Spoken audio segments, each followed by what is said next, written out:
ეთერშია კურიერის 3 საათზე ახალ ამბებს კურიერის გუნდთან ერთად მე კესო ქაფიანძექთა გაგაცნობთ. ამ წუთებში სახელმწიფო უსაფრთხოების სამსახურში ბრიფინგი იწყება, ჩვენ მას პირდაპირ ეთერში გთავაზობთ. მოგესალმებით. მიღებული ოპერატიული ინფორმაციის საფუძველზე საქართველოს სახელმწიფო უსაფრთხოების სამსახურმა და შინაგან საქმეთა სამინისტრომ ჩატარებული ოპერატიული და საგამოძიებო მოქმედებების შედეგად უკრაინის 2 მოქალაქე დააგავა. მიმდინარე წლის 10 სექტემბერს უკრაინული სანომრე ნიშნებით მოძრავმა Mercedes-Benz-ის მარკის სატვირთო ავტომანქანამ უკრაინიდან საქართველოს მიმართულებით რუმინეთის და ბულგარეთის გავლით თურქეთიდან გადმოკვეთა სახელმწიფო საზღვარი და საბაჟო გამშვები პუნქტის სარფის გავლით ქვეყანაში შემოვიდა. მისი შეჩერების და გადმოწმების შედეგად ავტომანქანაში ნაპოვნია წინასწარ საგულდაგულოდ შენიღბულს სამალავებში მოთავსებული 2.4 კილოგრამის ოდენობით ასაფეთქებელი ნივთიერება ჰექსოგენი. საზოგადოებისთვის განმარტავთ, რომ საქმე ეხება ასაფეთქებელ ნივთიერება ტროტილზე ძლიერ მოქმედ ნივთიერებას. გამოძიებით ამ ეტაპზე დგინდება, რომ ასაფეთქებელი ნივთიერება უკრაინის მოქალაქეს ზემოთ ხსენებული ავტომანქანის მძღოლს MS-ს ეკუთვნის. მან უკრაინის ტერიტორიაზე დაუდგენელმა პირმა გადასცა შენიღბულ კაცრებში მოთავსებული ასაფეთქებელი ნივთიერება და განუმარტა, რომ საქართველოს საზღვრის გადაკვეთის შემდგომ მათთან კავშირზე მყოფი სხვა პირი გამოართმევდა აღნიშნულ ნივთიერებას. უკვე დაგავებული ასევე უკრაინის მოქალაქე დჟ, რომელმაც მიაკითხა მძღოლ MS-ს და გამოართვა სამალავებში განთავსებული დიდი ოდენობით ასაფეთქებელი ნივთიერება. ჩატარებული ჭხერგის შედეგად ამოღებულია 8 ერთეული მობილური ტელეფონი, კომპიუტერი, ელექტრონული ინფორმაციის მატარებელი მოწყობილობები, დიდი ოდენობით ფულადი თანხა, სხვადასხვა ქვეყნის მობილური ოპერატორის სიმბარათები და ნარკოტიკული ნივთიერება კოკაინი. გამოძიება საქართველოს სისხლის სამართლის კოდექსის 226 მუხლით მიმდინარეობს, რაც ფეთქებადი ნივთიერების მართლსაწინააღმდეგო შეძენას, შენახვას, გადაზიდვას გულისხმობს. დაგავებულებს ბრალად 260 მუხლით გათვალისწინებული ბრალდება წარადგინებათ, მათი ჭხრეკისას ამოღებულ ნარკოტიკულ საშუალებებთან დაკავშირებით.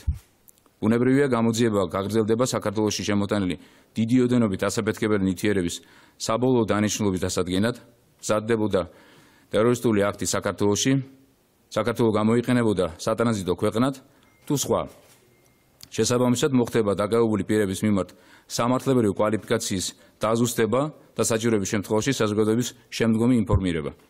სახელმწიფო უსაფრთხოების სამსახური მადლობას უხდის შინაგან საქმეთა სამინისტროს და პროკურატურას თანამშრომლობისთვის ჩატარებულ წარმატებულ ღონისძიებაში მონაწილეობისთვის და ძალიან მნიშვნელოვანი წვლილი შეტანისთვის. მადლობა ყურადღებისთვის.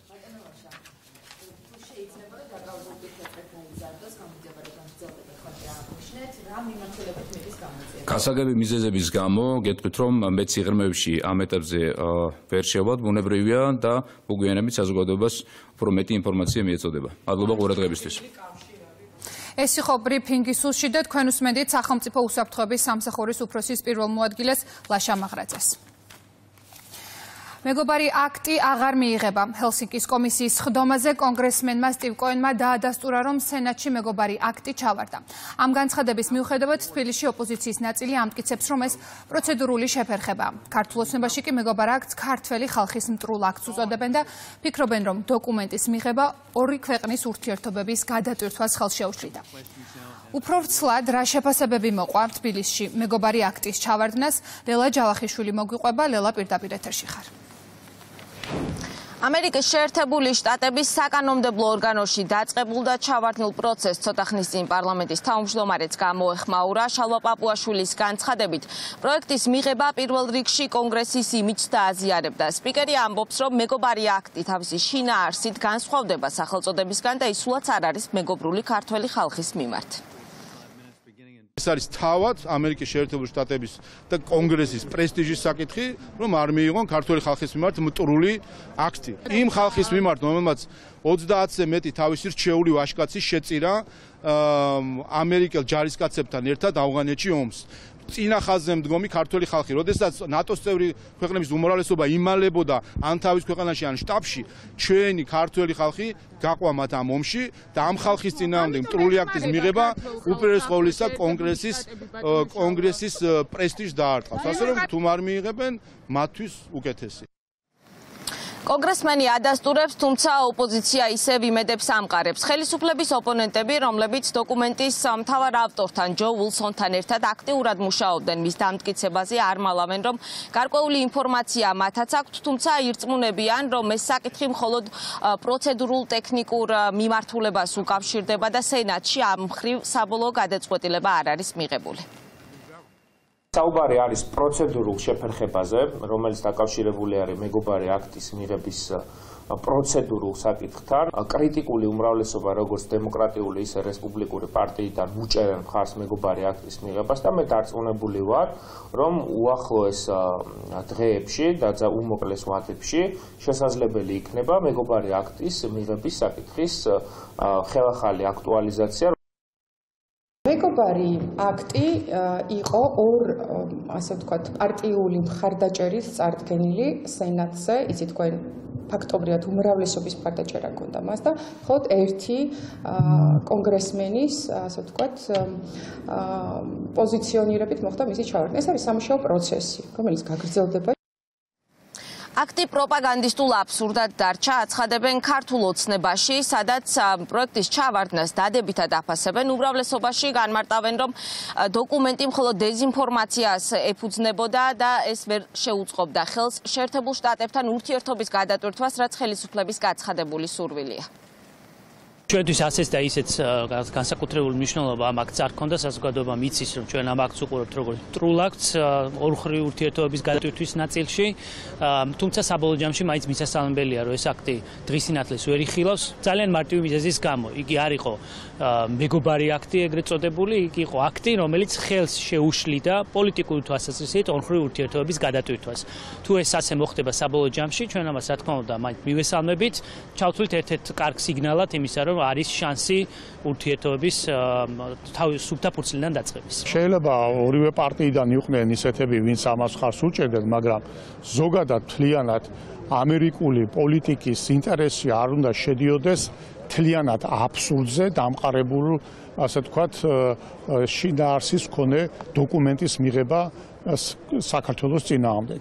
ამიტომაც ჩავარდა, იმიტომ რომ აბსურდი შეიძლება პროპაგანდისტულად რაღაცა პერიოდი გამოიყენებოდეს, მაგრამ აბსურდის რეალურ პოლიტიკაში გადატანა უბრალოდ ხანდახან შეუძლებელი არის ხოლმე და ეს რეალობა დადგა მეგობარ აქტთან დაკავშირებით. დარჩა პროპაგანდისტულ აბსურდად. შეგახსენებთ, რომ კონგრესში მიღებულ პროექტს უკვე მხარდაჭერა სჭირდებოდა სენატში, თუმცა მეგობარი აქტი ჩავარდა, ეს ინფორმაცია გაახმოვანა და დაადასტურა კონგრესმენმა სტივ კოენმა. მანამდე კი ვრცელდებოდა ინფორმაცია, რომ მეგობარი აქტის მიღებას ეწინააღმდეგებოდნენ კონკრეტული სენატორები, რომლებიც წარმოადგენდნენ დონალდ ტრამპის ახლო გარემოცვას. მადლობა ლელა, თქვენ უსმენთ ლელა ჯავახიშვილს. მეგობარი აქტის გაუქმების შესახებ ჟურნალისტებმა დღეს კითხვა პრემიერ-მინისტრს დაუსვეს. ირაკლი კობახიძის განცხადებით, ჯო უილსონის ინიცირებული დოკუმენტი ლობიზმის შედეგად დაიწერა. პრემიერის თქმით, მთავრობას აქვს მიზანი სუფთა ფურცლიდან გადაეტვირთოს ურთიერთობები შტატებთან. მეგობარი აქტის ჩავარდნის შესახებ განცხადება ჰელსინკის კომისიის ხდომაზე კონგრესმენმა კოენმა გააკეთა. სამწუხაროა, რომ სენატმა არ მიიღო და არ მიიღებენ მეგობარ აქტს. რაღაც პრობლემები იყო და შესაძლოა ეს დაკავშირებული იყოს ერთ კონკრეტულ დიდ ბიზნესთან, რომელიც სპორტს აშენებს. ბატონი უილსონი მართალია, იმდენად დიდი უმრავლესობაა, დემოკრატები და რესპუბლიკელები ორპარტიულად უჭერენ მხარს კანონპროექტს და ეს თითქმის გაუგონარია, დიდი მხარდაჭერაა. და იქ როგორც ჩანს, ერთმა ადამიანმა შეძლო მისი ჩაკლა. გასაოცარია, რომ ეს მოხდა. რატომ მოხდა არ მესმის. რაჩხა მეგობარი აქტს, რომელიც სინამდვილეში იყო მტრული აქტი, ქართული ხალხის წინააღმდეგ, ჩვენი სახელმწიფოს წინააღმდეგ, ჩვენი ეროვნული ინტერესების წინააღმდეგ, საბედნიეროდ, როგორც ირკვევა, საბოლოოდ ჩავარდა, ეს რა თქმა უნდა ძალიან კარგია. ჩვენ იცით, რომ გვაქვს კონკრეტული მიზანი, სუფთა ფურცლიდან კონკრეტული გზამკვლევით გადავტვირთოთ ურთიერთობები და განვაახლოს სტრატეგიული პარტნიორობა ამერიკის შეერთებულ შტატებთან. ჩვენ ამის იმედს ვიტოვებთ, დანარჩენი არის დამოკიდებული თვითონ ამერიკის შეერთებული შტატების ახალ ადმინისტრაციას. ჰელსინკის კომისიაში მოსმენას სახელწოდებით პარტნიორიდან პრობლემამდე კონგრესმენი ჯო ვილსონი ხელმძღვანელობდა. კომისიაში მოწმის სტატუსით საქართველოდან სალომე ზურაბიშვილს და თინა ხიდაშელს მოусმინეს. დარბაზში იმყოფებოდა საქართველოს ამერიკის შეერთებული შტატების ყოფილი ელჩი კერილ დეგნანიც. ჩინეთთან ეკონომიკური თანამშრომლობის გამო დაამსწრეთა ნაწილმა თბილისის მისამართით კრიტიკული გზავნილები გაახმოვანა. ქართულმა ოცნებამ ჩინეთის კომუნისტურ პარტიასთან თანამშრომლობა გადაწყვიტა. კარი გაუღო ჩინეთის გავლენას საქართველოს ეკონომიკასა და ინფრასტრუქტურაში და საკუთარი შავი ზღვის პორტი ჩინეთის კომუნისტურ პარტიას გადასცა, რითაც ამერიკული ბიზნესების სტრატეგიული სავაჭრო მარშრუტებისგან დაბლოკა. უვიზო მიმოსვლა ჩინეთთან და ირანთან არის 360 გრადუსით შებრუნება ყოფილი საგარეო და შიდა პოლიტიკური კურსისგან, რაც ხელყოფს ქვეყნის დამოუკიდებლობას. ახლა ბუნდოვანების დრო არ არის, საჭიროა ძალიან ცხადი პოლიტიკა საქართველოსთვის, რომელიც ცხადად გააჟღერებს ამერიკის ინტერესებს. საქართველოს გარეშე შუადერეფანი აღარ იქნება და თუ მას დავკარგავთ, გზა გაიხსნება ჩინეთისა და რუსეთისკენ. ასევე მინდა ხაზი გავუსვა ირანის ამბიციებსაც. საქართველოში ქართულმა ოცნებამ კავშირები გაამყარა ავტორიტარულ ძალებთან. მათ ჩინურ კომპანიებთან დაიწყეს თანამშრომლობა, მაშინ, როდესაც ამერიკული კომპანიები დაბლოკეს შუადერეფანში შესაძლებლობებისთვის. მიზანმიმართული პროვოკაცია, რომელიც ამერიკას საქართველოს ურთიერთობების დაზიანებას ისახავს მიზნად. ასე ეხმაურებიან ვაშინგტონში გამართულ მოსმენას მმართველ გუნდში. საუბრის მთავარი თემა საქართველოს ჩინეთს შორის არსებული სტრატეგიული ურთიერთობა იყო. ქართული ოცნება მოსმენაზე მიწვეულ პირებს ანტისახელმწიფოებრივ ქმედებებს შეადანაშაულებს. მმართველ გუნდში ჩინეთთან სტრატეგიული თანამშრომლობის მნიშვნელობაზე და ორმაგ სტანდარტზე საუბრობენ. განსაკუთრებით იმ ფონზე, როდესაც შტატები და ევროკავშირის ქვეყნები თავად თანამშრომლობენ ჩინეთთან და მილიარდობით დოლარის სავაჭრო პრუნვა აქვთ. ჯო ვილსონს რაც შეეხება, ის პირველ რიგში არის დიპ სტეიტის აგენტი და მერე არის დაფინანსებული ლობისტი. ხო, ორივე ერთად არის, მაგრამ პირველ რიგში ისიც არის, რა თქმა უნდა, დიპ სტეიტის აგენტი, ისევე როგორც სალომე ზურაბიშვილი, თინა ხიდაშელი, ჩვენ ვიხილეთ თანამედროვე სერგო ორჯონიკიძეები გუშინ ვაშინგტონში, ну რაც ძალიან სამწუხაროა ბუნებრივია, როდესაც ქართველი კარგავს სახეს, როდესაც ქართველი პირდაპირ უპირისპირდება საკუთარი სახელმწიფოს ეროვნულ ინტერესებს, ეს არის ბუნებრივია ტრაგიკული მოვლენა. რაც შეეხება ჩინეთს, თქვენ იცით, რომ პირად პრეზიდენტ ტრამპის პოზიციაა, რომ მან უნდა გააღრმოს ურთიერთობები ჩინეთთან, როდესაც ამ ფონზე კონკრეტული ამერიკელი დიპ სტეიტის აგენტები უარყოფითად მოიხსენიებენ ქართულ-ჩინურ ურთიერთობებს, ეს რა თქმა უნდა არის არიელი სპეკულაცია. თვითონ ტრამპი საუბრობს იმაზე, რომ მაქსიმალურად უნდა გააღრმავოს ჩინეთთან პარტნიორობა, როგორც პოლიტიკური, ისე ეკონომიკური კუთხით. თქვენ ხედავთ, რამდენად სპეკულაციურია ეს განცხადებები, რასაც აკეთებენ კონკრეტული აგენტები, როგორც ქართველი, ასევე კონკრეტული ამერიკელი დიპლომატები. რაც შეეხება ამ ორ ქალბატონს, რომელიც იქ ისხდნენ და საქართველოს წინააღმდეგ აძლევდნენ ჩვენებას. მოღალატეებს საქართველოს ისტორიაში ყოველთვის სათანადო ადგილი მიეჩინება. ეს ორი მოღალატე, რომელიც საქართველოს წინააღმდეგ, იმ ქვეყნის ზურაბიშვილის შემთხვევაში არა, მაგრამ ხიდაშელის შემთხვევაში ხო არის, იმ ქვეყნის, რომელმაც ის შობა და აღზარდა, ამ ქვეყნის წინააღმდეგ ჩვენებას რო იძლევიან, აი ეს ორი მოღალატე თავის კუთვნილ ადგილს მიიღებს საქართველოს ისტორიაში. წარმოიდგინეთ ამერიკის ექს-პრეზიდენტი, რომ ჩამოვიდეს და საქართველოს პარლამენტის საგამოძიებო კომისიაში მისცეს ჩვენება ამერიკის წინააღმდეგ. ეს არის ყველა აგენტის ხვედრი და ყველამ უნდა ისწავლონ ხიდაშელის და ზურაბიშვილის მაგალითზე, როგორ ექცევიან აგენტებს. ჩაიყვანენ და აი ესე დღალას ჩაადერინებენ. აი ესე ყველა აგენტის ხვედრი. ლიბერალური ფაშიზმის მორიგი მსხვერპლი მოკლულია ამერიკული კონსერვატიული ახალგაზრდული ორგანიზაციის ხელმძღვანელი და დონალდ ტრამპის მოკავშირე ჩარლი კირკი. კირკი წლების განმავლობაში იბრძოდა LGBT პროპაგანდის წინააღმდეგ, მას იუტას ველის უნივერსიტეტში სწორედ მაშინ ესროლეს, როდესაც ის პასუხობდა კითხვას ტრანსგენდერ ადამიანებზე, რომლებიც შტატებში მასობრივი სროლების ჩამდენებად მოიხსენიებიან. სასიკვდილოდ დაჭრილი 31 წლის კირკი სასავადმყოფოში გადაიყვანეს, თუმცა მისი გადარჩენა ვერ მოხერხდა. პოლიციამ მკვლელს ამ დრომდე ეძებს. ბოლო დეტალებით კურიერის ეთერს უერთდება ლუკა ჩანგელია. ლუკა, პირდაპირ ეთერში ხართ, გისმენთ.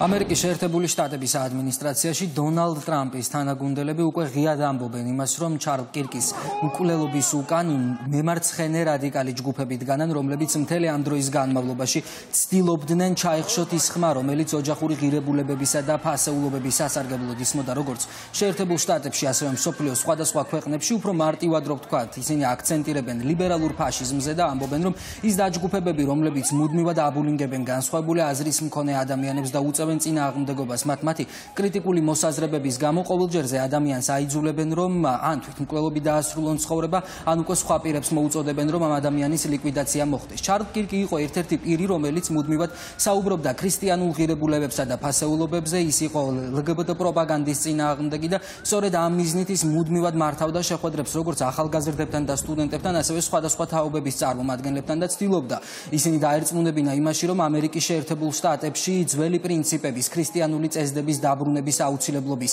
საკითხი იდგა. ერთ-ერთი ასეთი შეხვედრა იმართებოდა გუშინ უნივერსიტეტში, როდესაც ის ახალგაზრდებს ესაუბრებოდა ტრანსგენდერების როლზე დანაშაულების ჩადენის კუთხით და სწორედ ამ დროს ესროლა მან მკვლელმა კისრის არეში ტყვია, რამაც უკვე მალევე მისი გარდაცვალება გამოიწვია. უნდა ითქვას ისიც, რომ ამ დრომდე ჯერჯერობით არ არის დაკავებული პირი, რომელიც შეიძლება იყოს მის მკვლელობაში ბრალდებული და გამოძიებას ფედერალური ბიურო აქტიურად ატარებს იმისთვის, რომ პირის ან შესაბამისი ორგანიზაციის აღმოჩენა და გამოვლენა მოხდეს. რაც მოხდა საზარელია, პოლიტიკური ძალადობა ამერიკულ საზოგადოებაში ზედმეტად ჩვეულებრივი მოვლენა გახდა, მაგრამ ეს ჩვენი იდენტობა არ არის. ეს ჩვენი ქვეყნის, ჩვენი ქრისტიანული მემკვიდრეობის, ჩვენი სამოქალაქო საზოგადოებისა და ჩვენი ამერიკული ცხოვრების წესის ძირითად პრინციპებს არღვევს. ეს უნდა შეჩერდეს.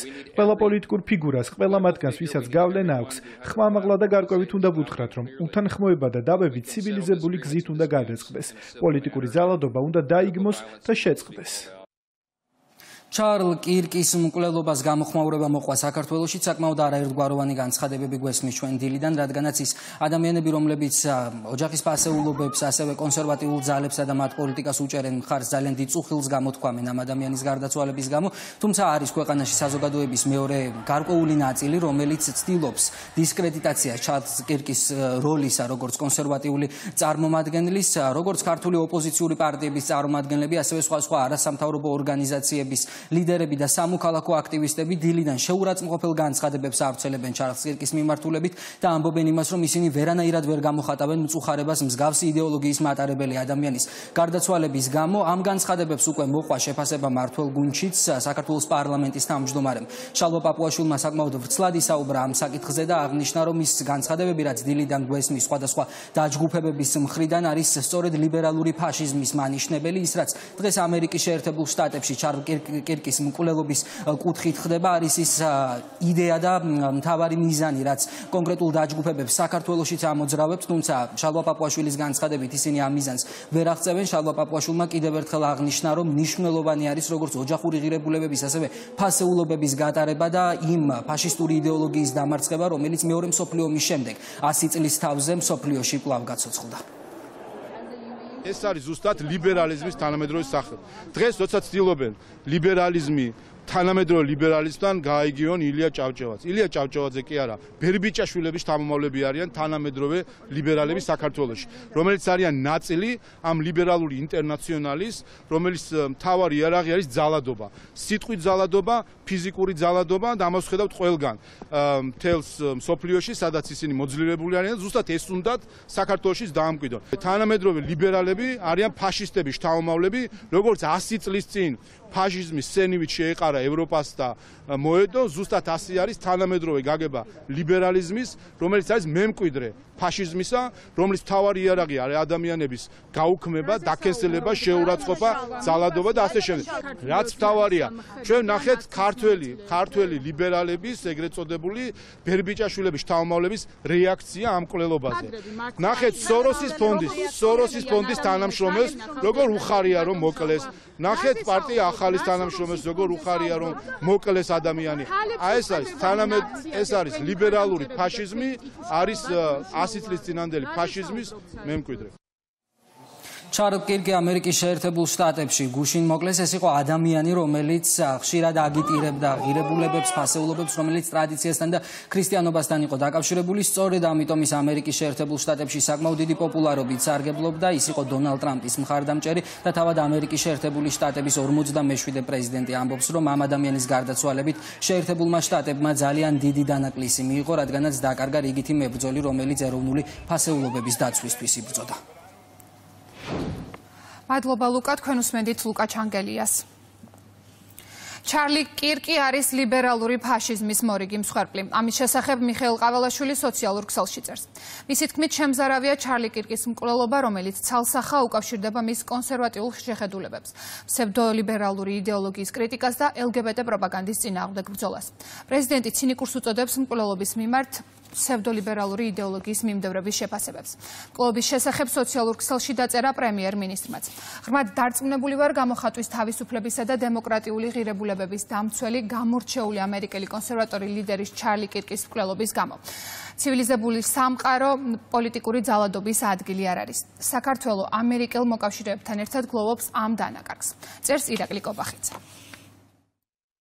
შემზარავია ჩარლი კირკის მკვლელობა, რომელიც ცალსახა უკავშირდება მის კონსერვატიულ შეხედულებებს, ფსევდოლიბერალური იდეოლოგიის კრიტიკას და LGBT პროპაგანდის წინააღმდეგ ბრძოლას. ჩარლი კირკი არის ლიბერალური ფაშიზმის მორიგი მსხვერპლი. კიდევ უფრო შემზარავია ის ცინიკური შეფასებები, რაც ფსევდოლიბერალური იდეოლოგიის მიმდევრებს აქვთ ამ საშინელი ფაქტის მიმართ. ჩარლი კირკის მკვლელობის თანამონაწილეა ყველა ის ადამიანი, რომელიც ახალისებს ძალადობას, მიუღებელი აზრის დევნას და ცდილობს დაანერგოს და გაავრცელოს თავს მოხვეული მახინჯი იდეოლოგია. ეს იყო შემზარავი მკვლელობა, პირდაპირ დღისით მზისით უნივერსიტეტის ეზოში მოხდა საზარელი მკვლელობა. რაც დაგმეს ძალიან კარგია, რომ ეს ყველაფერი დაგმეს უმაღლეს დონეზე ამერიკელმა პოლიტიკოსებმა, ტრამპის ადმინისტრაციის წარმომადგენლებმა, პირადად პრეზიდენტმა ტრამპმა, რა თქმა უნდა, ეს არის შემზარავი დასაგმობი ფაქტი და აქედან ჩანს ის თუ საითგენ მიაქანებენ ეს ეგრეთ წოდებული ლიბერალები, ფსევდოლიბერალები თანამედროვე სამყაროს. ხო, ეს არის შემაშფოთებელი, კატასტროფული ტენდენციები. ამის გამოხატულება იყო სხვათა შორის ის აქციაც, რომელიც გამართეს სახელდაკარგულმა ლიბერალმა აქტივისტებმა ჩვენი შტაბის წინ, ხო, ანუ აბსოლუტურად სახელდაკარგული ადამიანები, ქალი ქალს არ გავდა, კაცი კაცს არ გავდა. ხო, ტრაგიკულია ეს მდგომარეობა, უცხოური დაფინანსებით, კონკრეტული, ასე ვთქვათ, იდეოლოგიით, ასეთ სახემდე მიიყვანეს ეს ადამიანები, რაც არის ნამდვილად ტრაგიკული. მედიაში გავრცელდა ინფორმაცია იმასთან დაკავშირებით, როგორ გამოიხმაურენ ნაცი აქტივისტები, პოლიტიკოსები მათ შორის, ეგრეთ წოდებული თუ როგორც არის, ამ მკვლელობას, რომელიც ჩვენ ვიხილეთ ამერიკის შეერთებულ შტატებში, მათ შორის შეიძლება ყოველას გვარი ვერ გავიხსენო, ერთ-ერთი იყო გვარამიას პარტიის ერთ-ერთი თვალსაჩინო ბრწყალებში წევრი, მე მგონი ათეულში იყო დასახელებული, ფარჯიანი თუ არ ვსწრები, რომელიც ასევე კაც არ გავს, რომ შეხედა გარეგნობაზე კი არა მაქვს აქ საუბარი. საუბარი მაქვს იმაზე თუ რა სულიერ მდგომარეობამდე მიიყვანეს ეს ადამიანები, რაც მე მათ გარეგნობაშიც გამოიხადება და გარეგნობაზეც აისახება.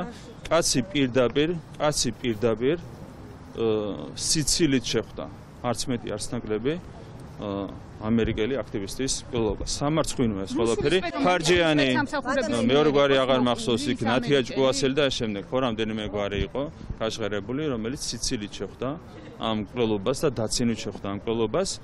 ეს ადამიანები არიან იმის დასტური, მათ შორის იქ იყვნენ ამ კომენტარების ავტორები, ის ადამიანები 150-დან 1-2 ადამიანი, რომელიც იმ კონკრეტულ სახელდაკარგული ადამიანების აქციაში მონაწილეობდა.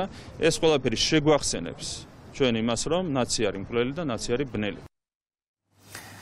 ვინ იყო ჩარლი კირკი? 31 წლის აქტივისტი კონსერვატიული აზროვნებითა და LGBT პროპაგანდის წინააღმდეგ ბრძოლით გამოირჩეოდა. ის სისტემატურად მართავდა შეხვედრებს მოსახლეობასთან, მხარს უჭერდა დონალდ ტრამპს და მსოფლიოში ოჯახური ღირებულებების მიმდევარ პოლიტიკურ ძალებს. გამოირჩეოდა საზოგადოებაში მაღალი ავტორიტეტითა და მისი იდეოლოგიის მიმართ განსაკუთრებული ყურადღებით. სულიერი ბრძოლა მიდის დასავლეთში. მტერს ვოუქიზმი ან მარქსიზმი წარმოადგენს, რომელიც ერწყმის ისლამიზმს, რათა თავს დაესხას იმას, რასაც ჩვენ ამერიკულ ცხოვრების წესს ვუწოდებთ. ამერიკული ცხოვრების წესი ძალიან მარტივია. მე მსურს შემეძლოს ქორწინება, ვიყიდოს სახლი, მყავდეს შვილი, მივცე მათ ველოსიპედით სიარულის საშუალება გზის ჩასვლამდე, გაუშვა ისინი კარგ სკოლაში.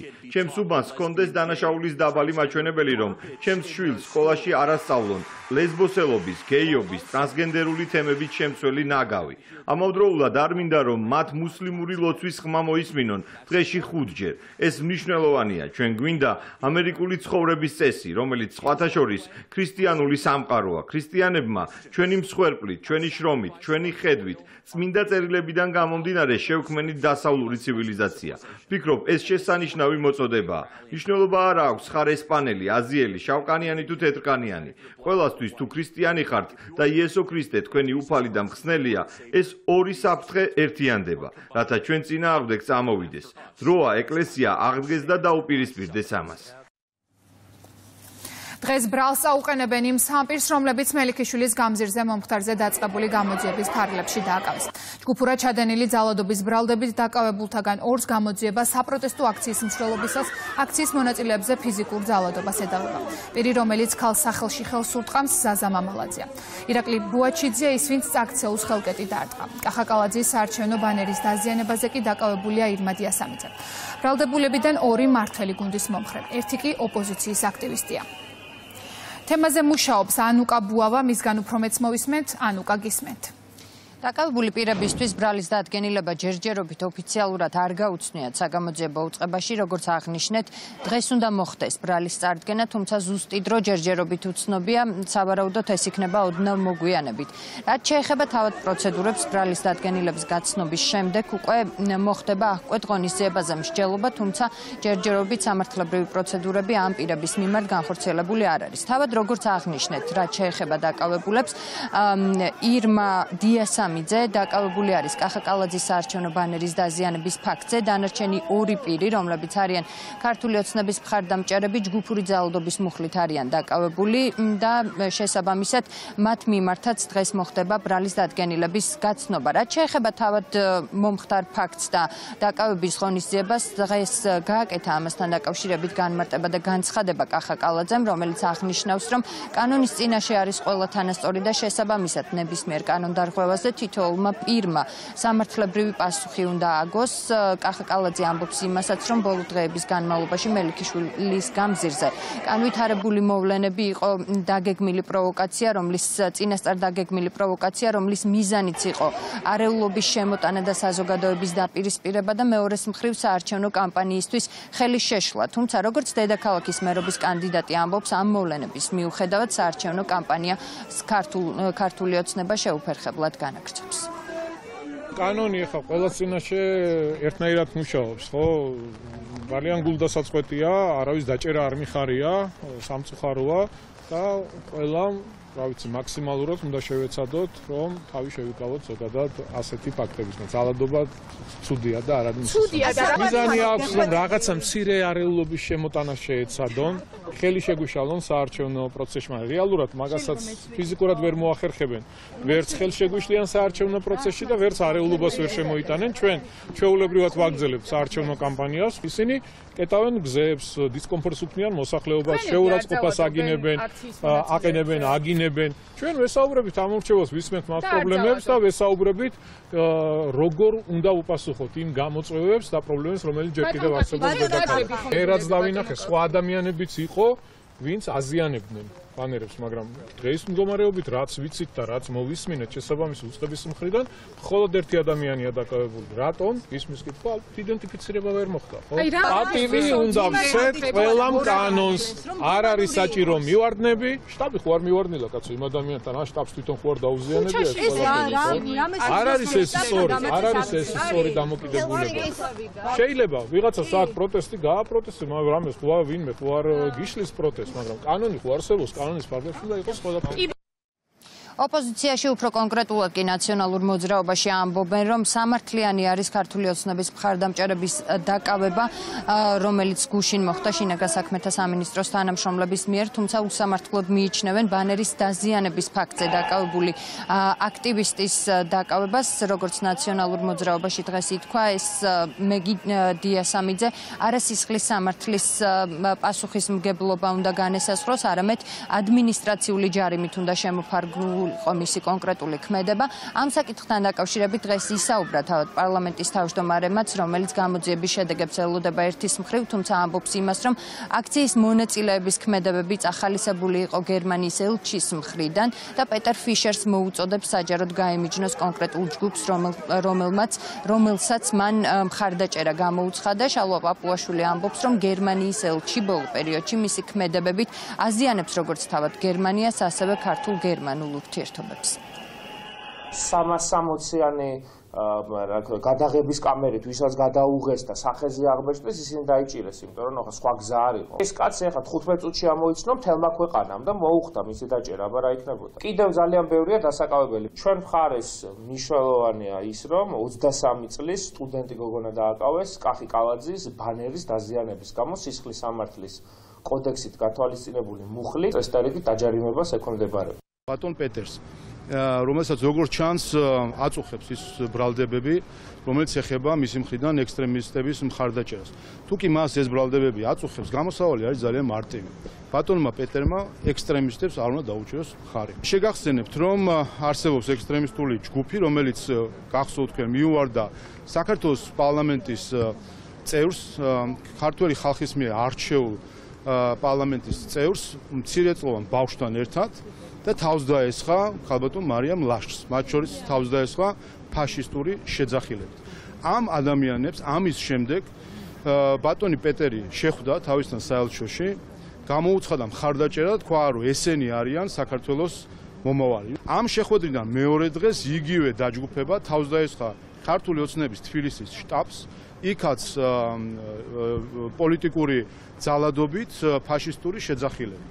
ასე რომ თუ კი ბატონ პეტერს სურს რომ არ იყოს მის მიმართ ბრალდებები ექსტრემისტების მხარდაჭერასთან დაკავშირებით, ის ისევე საჯაროდ უნდა გაემიჯნოს ამ ექსტრემისტულ ჯგუფს, როგორც საჯაროდაც ხარი დაუჭირა. ზუსტად ამის შედეგი არის ის პოლიტიკურად მოტივირებული ძალადობა, რასაც ხედავთ ჩვენ ქართული ოცნების თბილისის შტაბთან. ასე რომ კიდევ ერთხელ ეს ყველაზე მეტად აზიანებს თავად გერმანიას. ეს ნაკლებად აზიანებს საქართველოს მისი ამგვარი ქცევა. გასაგებია, რომ ბატონი პეტერის ხელში რთულია ვისაუბროთ ჩვენ ქართულ-გერმანული ურთიერთობების გამოსწორებაზე, რაც სამწუხაროა, რომ მან შეძლო, რომ 3 წელიწადში ფაქტობრივად დაანგრია 30 წლის განმავლობაში ჩამოყალიბებული საუკეთესო პარტნიორობა. შინაგან საქმეთა სამინისტროს თანამშრომლებმა მელიქიშვილის გამზირზე განვითარებულ მოვლენებთან დაკავშირებით 3 პირი გუშინ დააკავეს. საუბარი არის კახა კალაძის ბანერის დაზიანების ფაქტზე დაკავებულ ირმა იგივე მეგი დიასამიძეზე და ასევე კიდევ 2 პირზე, რომელიც ჯგუფური ძალადობის ბრალდებით არის დაკავებული. ამ შემთხვევაში საუბარი არის ზაზა მამალაძესა და ირაკლი ბუაჩიძეზე, რომლებიც ფიზიკურ შეურაცხყოფას აყენებენ აქციაზე მყოფ ადამიანებს. მადლობა ანუკა, თქვენ უსმენთ ანუკა ბუავას. არა მარტო ვგმობთ, არამედ ზომებსაც იღებს ხელისუფლება. ამის შესახებ პრემიერ-მინისტრმა მელიქიშვილის გამზირზე მომხდარზე დაკავებულ პირებზე დასმულ კითხვის საპასუხოდ განაცხადა. ირაკლი კობახიძის თქმით, კანონი დანაშაულის ჩამდენი ყველა პირის მიმართ თანაბრად უნდა მოქმედებდეს. სპეციფიკური ქონების დაზიანება 150 ლარის ზევით ღირებულების თუ არის შესაბამისი ნივთი, არის სისხლის სამართლის დანაშაული, ჩვენ არ მოგვიგონია 35 წელი ასეთ. დანაშაული არის დანაშაულისთვის ნებისმიერი ადამიანი უნდა დაიცავდეს. გუშინ დაკავებული იქნა 3 პირი, აქედან ერთი პირი არის ნაცი აქტივისტი ტიტუშკა, რომელმაც დააზიანა 3 ვთქო, აქედან 2 არის ჩვენი ორგანიზაციის პარტიის მხარდამჭერი, მაგრამ სამართალი ყოველას მიმართ უნდა მოქმედებდეს, რა თქმა უნდა, თანაბრად. დანარჩენს გადაწყვეტს სასამართლო. ვინც ჩაიდეს დანაშაულს, ყოველას მიმართ უნდა მოქმედებდეს კანონით. ზოგადად მოხსა. ხო წერია, რომ 150 ლარის ზევით არის ხუსლამდე თავისუფლების საქმე და გათვალისწინებული, მაგრამ საშიშროებთან დაკავშირებით გადაწყვეტილებას იღებს სასამართლო და სასამართლო ითვალისწინებს მათ შორის ფასსაც და ყველაფერსაც. დედაქალაქის მერმა და ქართული ოცნების თბილისის მერობის კანდიდატმა კახაკალაძემ მოსახლეობას გარემოს დაცვის პოლიტიკის პრეზენტაცია გააცნო. მოქმედმა მერმა ამ მიმართულებით მომდევნო 4 წლის განმავლობაში დაგეგმილი პროექტები წარადგინა. პრეზენტაციაზე ყურადღება გამახვილდა რეკრეაციული სივრცეების მნიშვნელობაზე და აღინიშნა, რომ გასულ წლებში მერის მიერ განხორციელებული პროექტების შედეგად დედაქალაქში საპარკო კულტურა დაბრუნდა. მუშტაიდის განახლება გვაქვს დაგეგმილი, მთლიანად რეაბილიტაცია, ზოოპარკის გადატანა თბილისის ზღვაზე, გამოყოფილია შესაბამისი ტერიტორია და ძველი ზოოპარკის ტერიტორია მთლიანად რეაბილიტირებული, განახლებული იქნება, რომელიც საფეხმავლო ხიდებით დაუკავშირდება მზიურის ტერიტორიას და ერთი ძალიან დიდი მწვანე სივრცე გვექნება ქალაქის ცენტრში. გამწვანების მიმართულება იქნება ერთ-ერთი უმნიშვნელოვანესი პრიორიტეტული, რომელსაც დაეთმობა ძალიან დიდი ყურადღება. გარდა ამისა, ჩვენ გადმოგვეცემა ჰექტრობით ფართობის ტყეები, რომელსაც ჭირდება მოვლაპატრონობა, ვქმნით შესაბამის ორგანიზაციას, რომელიც აიღებს პასუხისმგებლობას მოვლაპატრონობაზე, მოწესრიგებაზე, ასევე მინდა ვისარგებლო შემთხვევით ბატონ ბიძინა ივანიშვილს, საქველმოქმედო ფონდს მინდა მადლობა გადაუხადო. თქვენ იცით, რომ ტყის აღდგენის პროექტი არის დაწყებული, რა ძალიან მაგარი არის, მთაწმინდის ფერდი, კუსტბის არეალები 700 ჰექტარზე არის საუბარი, თავისი სარწყავი სისტემებით. პროექტის დიდი ნაწილი უკვე განხორციელებულია, რომელიც ასევე მუნიციპალიტეტს გადმოეცემა მოვლაპატრონობაში და ამ ყველაფერს სჭირდება, რა თქმა უნდა, შესაბამისი სამუშაოების ჩატარება ყოველწლიურად და ჩვენ ვიღებთ პასუხისმგებლობას, რომ ეს ყველაფერი იყოს მოწესრიგებული. ყველამ ძალიან კარგად იცის, რამდენი რამ გაკეთდა დედაქალაქში, კონკრეტულად ეკოლოგიის გამწვანების მიმართულებით. საფუძვლიანად შეიცვალა ჩვენი დედაქალაქი ამ კუთხით და ეს არის, რა თქმა უნდა, მერიის და პირადად კახაკალაძის დამსახურება, მე ვისარგებლებ შემთხვევით და ყველა ამ საქმისთვის მას მინდა განსაკუთრებული მადლობა გადაუხადო. თბილისი იყო ეროვნულ დედაქალაქებს შორის ბოლოდან მეორე ადგილზე თავის დროზე გამწვანების და ეკოლოგიის მიმართულებით და დღეს თბილისი არის ეროვნულ დედაქალაქებს შორის ერთ-ერთი მოწინავე ამ თვალსაზრისით და რა თქმა უნდა მნიშვნელოვანია რომ ეს საქმეები გაგრძელდეს და სწორედ ამაზე ქონდა დღეს საუბარი კახაკალაძეს მერის გუნდს როგორ ესახებათ შემდეგი 4 წლის განმავლობაში დედაქალაქს კიდევ უფრო მეტად გამწვანება, ეკოლოგიური მდგომარეობის კიდევ უფრო მეტად გაუმჯობესება და როგორც ხედავთ ეს გეგმებიც არის ძალიან ამბიციური და წარმატებებს უსურვებ, რა თქმა უნდა, კახაკალაძეს და მის გუნდს შემდეგი 4 წლის განმავლობაში ამ საქმიანობაში. რეკლამის შემდეგ ეთერში კურიერი ბრუნდება, განვაგრძობთ გამოშვებას. არასამთავრობო ორგანიზაციების წარმომადგენელთა გამოკითხვები გრძელდება. მაგისტრატი მოსამართლის წინაშე დასმულ შეკითხვებს სასამართლოში ადამიანის უფლებათა ცენტრის ხელმძღვანელმა ალეკო ცქიტიშვილმა უპასუხა. ამ დრომდე გენერალურ პროკურატურაში გამოკითხვაზე იმყოფება პროსპერითი ჯორჯიას დამფუძნებელი ლაშა არველაძე. საქმე ეხება საბოტაჟის, უცხოეთის კონტროლის დაქვემდებარებული ორგანიზაციისთვის მტრულ საქმიანობაში დახმარებისა და ეროვნული უშიშროების საფუძვლების წინააღმდეგ მიმართული საქმიანობისთვის ფინანსების მობილიზების ფაქტზე მიმდინარე გამოძიებას. გამოძიების ფარგლებში დაყადაღებულია 7 არასამთავრობო ორგანიზაციის საბანკო ანგარიშები. თბილისში მოსულმა უხმანალექმა დედაქალაქის რამდენიმე რაიონში პრობლემები შექმნა.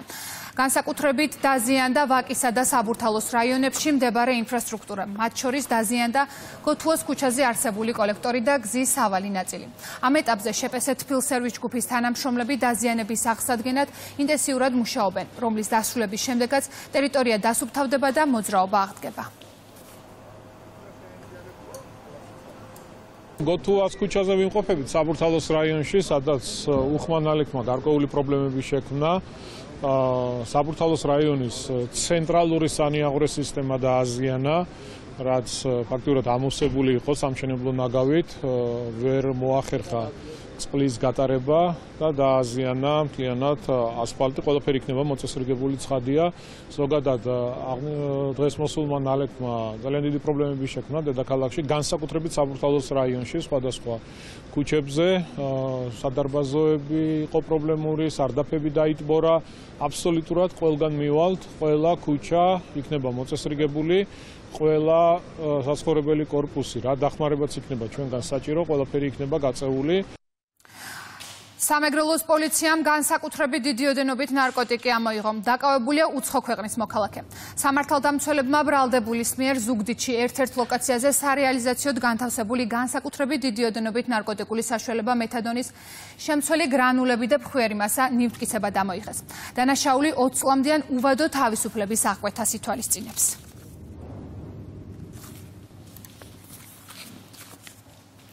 ფინანსთა სამინისტროს საგამოძიებო სამსახურის თანამშრომლებმა წინასწარი შეთანხმებით ჯგუფის მიერ დიდი ოდენობით სხვისი ქონების მითვისების ფაქტზე ორი პირი დააკავეს, ხოლო ერთ პირს ბრალი დაუსწრებლად წარუდგინეს.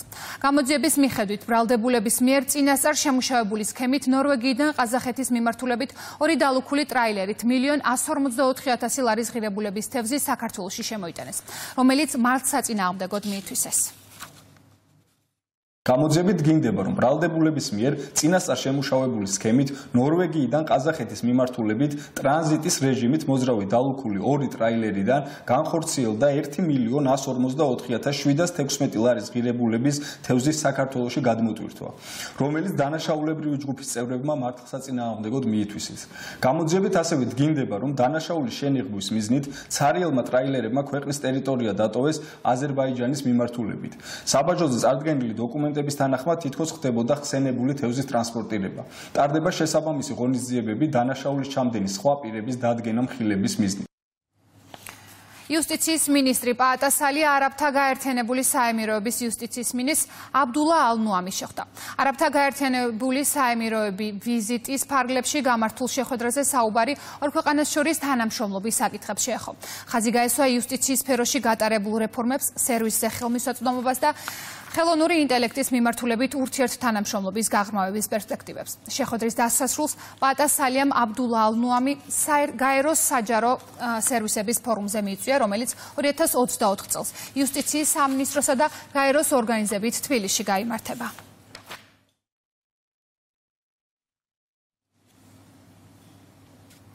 ბათუმში ახალი რეკრეაციული სივრცე გაიხსნა. აჭარის მთავრობის თავმჯდომარემ სულხან თამაზაშვილმა 20,000 კვადრატულ მეტრზე განთავსებული რეკრეაციული ზონა გახსნა. პროექტის დიზაინსა და კონცეფციაზე წამყვანმა საერთაშორისო კომპანიამ მასუ პლენინგმა იმუშავა. ახალი რეკრეაციული სივრცე ბუნებრივად უკავშირდება ბათუმის ბულვარს. ქალაქ შეემატა კიდევ ერთი ულამაზესი რეკრეაციული სივრცე. მინდა მადლობა გადაუხადო პროექტის განხორციელებისთვის. ციფრულ ჯგუფს, მის დამფუძნებელს ბატონ გიორგი რამიშვილს, ყველა ადამიანს, ვინც მიიღო პროექტის განხორციელებაში მონაწილეობა. მინდა ცალკე გამოვყო ხაზი გაუსვა პროექტის განხორციელებაში მონაწილეობა მიიღეს წამყვანმა საერთაშორისო დიზაინერებმა. მსგავსი ტიპის პროექტები არა მხოლოდ გაამდიდრებს ჩვენს ქალაქს, არამედ პირდაპირ აისახება კეთილდღეობაზე, ჯანსაღი ცხოვრების წესის დამკვიდრებაზე. ჩვენს ერთ-ერთ მთავარ პრიორიტეტად კვლავ რჩება ჯანსაღი ცხოვრების წესის მაქსიმალური პოპულარიზაცია. ამ მიზნის მისაღწევად მნიშვნელოვანია რეგიონის განვითარების ფარგლებში რაც შეიძლება ბევრი მოსასვენებელი, რეკრეაციული, სპორტული სივრცეების შექმნა. იმედი მაქვს პარკში შესვლისას ყველა ადამიანს ექნება შეგრძნება, რომ რაღაც ახალი უნდა აღმოაჩინოს. აქ შეგიძლია იპოვოს სიწყნარი ან მეგობრებთან ერთად შეიკრიბო და პიკნიკიც მოაწყო. ეს პარკი განკუთვნილია ყველა ტიპის ადამიანისთვის. კურიერი 3-ზე დასრულებულია. ჩვენ ერთმანეთს 5 საათზე შევხვდებით, მანამდე კი ეთერს უთმობ ჩუა დღეს.